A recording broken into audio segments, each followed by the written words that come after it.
PT Bank Rakyat Indonesia (TBK) membuka peluang peningkatan rasio pembagian dividen atau payout ratio untuk tahun buku 2025.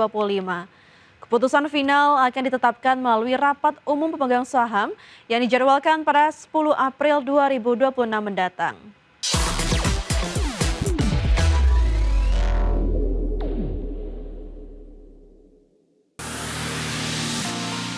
PT Bank Rakyat Indonesia (TBK) emiten dengan kode saham BBRI membuka peluang peningkatan rasio pembagian dividen atau payout ratio untuk tahun buku 2025.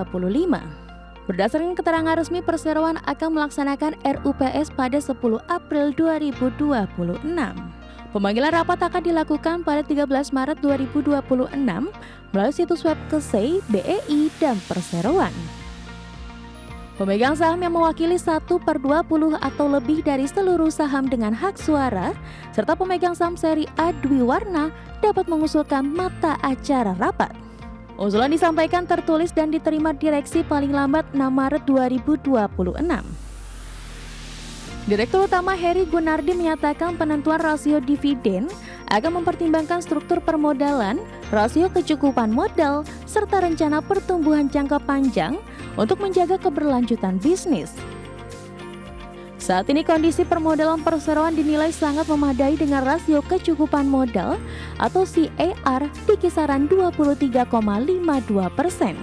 Angka ini jauh di atas ketentuan minimum regulator dan memberikan ruang fleksibilitas kebijakan dividen.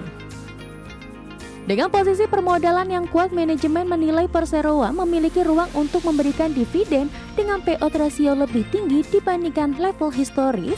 Langkah ini diharapkan mampu memberikan nilai tambah berkelanjutan bagi para pemegang saham.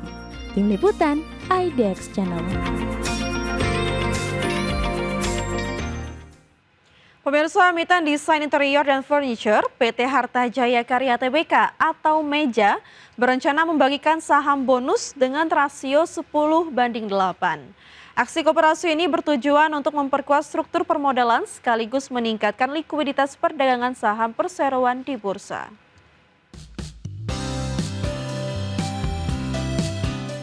PT Harta Jaya Karya TBK akan mengeluarkan 1,7 miliar lembar saham baru sebagai saham bonus bagi para pemegang sahamnya. Total nilai saham bonus tersebut mencapai 35,7 miliar rupiah yang berasal dari kapitalisasi tambahan modal di setor atau agio saham hasil penawaran umum perdana pada tahun 2024 lalu. Manajemen Meja menegaskan bahwa pembagian ini bukan merupakan dividen saham, melainkan strategi untuk memberikan manfaat optimal bagi investasi para pemegang saham secara proporsional. Langkah ini diharapkan dapat menambah likuiditas perdagangan saham Meja di Bursa Efek Indonesia, sehingga lebih menarik bagi para investor retail maupun institusi. Mekanisme pembagian akan dilakukan dengan pembulatan ke bawah atau round down bagi pemegang saham yang mendapatkan pecahan saham. Dengan struktur permodalan yang lebih kuat, perseroan optimistis dapat terus berekspansi dan memberikan imbal hasil yang lebih baik bagi pemangku kepentingan di masa depan.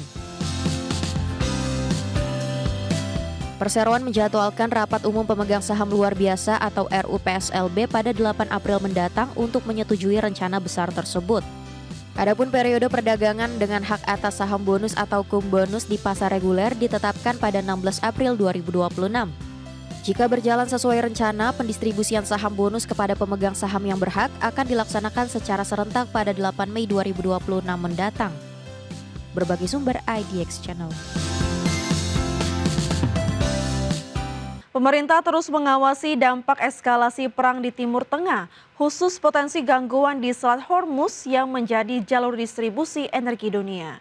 Penutupan Selat Hormuz akan berdampak pada harga minyak dunia yang berpotensi memicu kenaikan biaya produksi lintas sektor. Eskalasi perang di Timur Tengah yang kian memanas menimbulkan kekhawatiran khususnya di sektor perdagangan global. Salah satu risiko terbesar yang dicermati yakni potensi gangguan di Selat Hormuz yang menjadi jalur distribusi energi dunia. Penutupan Selat Hormuz dipastikan akan berdampak pada harga minyak dunia. Menteri Perdagangan Budi Santoso menyebut lonjakan harga minyak dunia berpotensi memicu kenaikan biaya produksi lintas sektor, mulai dari industri manufaktur, kegiatan ekspor, hingga harga barang di pasar domestik bisa ikut terdorong naik. Beban biaya logistik dan bahan baku yang meningkat juga berisiko menggerus daya saing produk Indonesia di pasar internasional. Ya, misalnya kan bahan bakar ya, pasti kan akan pasti kalau itu memang benar terjadi, ya sekali lagi mudah-mudahan enggak. Kalau itu benar terjadi, ya memang akan berdampak ke industri kita, ke ekspor kita, tidak hanya di Indonesia, ya ke semua negara. Ya makanya tadi yang pertama saya sampaikan tadi adalah pasar di dalam negeri itu harus kita jaga dengan baik. Kalau yang pasar luar negeri pasti semakin berdampak. Untuk meredam dampak tersebut, Kemendak berupaya meningkatkan ekspor ke market pasar negara-negara yang relatif tidak terdampak, hingga memaksimalkan berbagai stimulus guna dapat meningkatkan daya beli agar menopang pertumbuhan ekonomi di dalam negeri. Pemerintah juga akan meningkatkan kolaborasi bersama swasta dalam rangka menjaga daya beli masyarakat, seperti penyelenggaraan berbagai macam event, penyediaan diskon, hingga berbagai macam pasar murah yang diselenggarakan. Jakarta, Riki Anwar di IDX Channel. Ya, Badan Pusat Statistik masih mengkaji lebih lanjut potensi dampak konflik di Timur Tengah, termasuk eskalasi antara Iran, Israel, dan Amerika Serikat terhadap perdagangan Indonesia. Adapun pada awal Januari 2026, nilai perdagangan Indonesia dengan Iran mencapai 18,5 juta dolar Amerika Serikat. Badan Pusat Statistik menyatakan dampak memanasnya konflik antara Iran dan Israel terhadap perekonomian Indonesia masih harus dikaji lebih dalam. Meski suasana eskalasi konflik terus meningkat, Deputi Bidang Distribusi dan Jasa BPS Ateng Hartono mengaku masih membutuhkan kajian lebih dalam untuk mengukur risiko ekonomi yang mungkin terjadi. Berdasarkan data BPS, nilai ekspor Indonesia ke Iran pada Januari 2026 tercatat sebesar 18,5 juta dolar Amerika. Adapun komoditas utama yang diekspor meliputi buah-buahan senilai 9,1 juta dolar, lemak dan minyak hewan nabati 2,1 juta dolar, serta kendaraan dan bagiannya 2 juta dolar Amerika. Sementara itu, impor non-migas Indonesia dari Iran relatif kecil dan didominasi buah-buahan sebesar 2 juta dolar atau sekitar 94% total impor dari Iran, disusul mesin dan perlengkapan mekanis sebesar 113,4 ribu dolar. Surplus yang menipis pada Januari tadi 2026 menurut Mas Dhani ya dibandingkan Desember 2005 karena penurunan ekspor ya. Pada Januari 2026, nah penurunan ekspor tersebut lebih dalam jika dibandingkan dengan penurunan impornya. Nah, Mas Dhani, ya baik komoditas migas maupun non-migas sama-sama mengalami penurunan ekspor dan juga impornya. BPS menilai perhatian utama terkait potensi dampak konflik Timur Tengah justru tertuju pada negara-negara di sekitar jalur strategis Selat Hormuz seperti Oman dan Uni Emirat Arab. Adapun sepanjang 2025, impor non-migas Indonesia dari Oman mencapai 718,8 juta dolar, terutama berupa besi dan baja senilai 590,5 juta dolar. Dari Uni Emirat Arab, impor non-migas tercatat 1,4 miliar dolar dengan komoditas utama logam mulia dan perhiasan senilai 511,1 juta dolar. Jakarta, Raharjo Patmo, IDX Channel. Sementara itu pemirsa, Presiden Prabowo Subianto panggil Menteri SDM Bahlil Lahadalia untuk bahas penutupan Selat Hormuz. Bahlil menyebut hingga saat ini cadangan minyak aman hingga 20 hari ke depan. Mungkin menyangkut dengan kondisi terkini geopolitik ya, menyangkut dengan penutupan Selat Hormuz di Iran. Karena ini kita antisipasi tentang pasokan minyak dunia. Karena bagaimanapun kan kita masih melakukan impor 1 juta barel per hari. Kalau cadangan BBM nasional berapa hari? Masih cukup 20 hari. Dampak ke subsidi, Pak? Sampai dengan hari ini nggak ada masalah. Tapi kan harga dunia kan pasti akan terjadi koreksi ketika kondisi geopolitik yang tetap terus. Menteri Koordinator Bidang Perekonomian Erlangga Hartarto menegaskan tunjangan hari raya harus cair paling lambat H-7 Lebaran.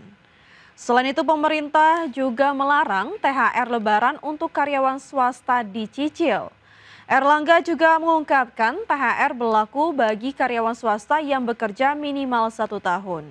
Bagi karyawan swasta yang bekerja 1 tahun penuh akan mendapatkan THR 1 bulan penuh. Sedangkan bagi karyawan yang bekerja kurang dari setahun, THR dibayarkan secara proporsional dan tetap mengacu peraturan yang ada. Untuk sektor swasta, kewajibannya wajib dibayar penuh, tidak boleh dicicil, dan paling lambat dibayarkan H-7 Lebaran. Jadi THR diberikan kepada pekerja dengan masa kerja minimal 1 tahun, dan kemudian juga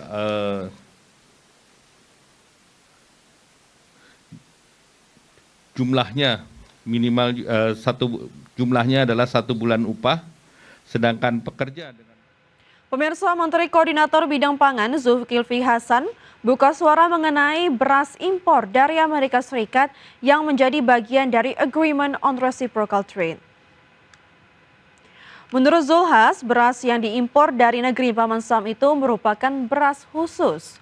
Seperti diketahui, impor beras 1.000 ton ini menjadi sorotan di tengah klaim pemerintah bahwa produksi beras di dalam negeri mengalami surplus hingga tak perlu ada impor.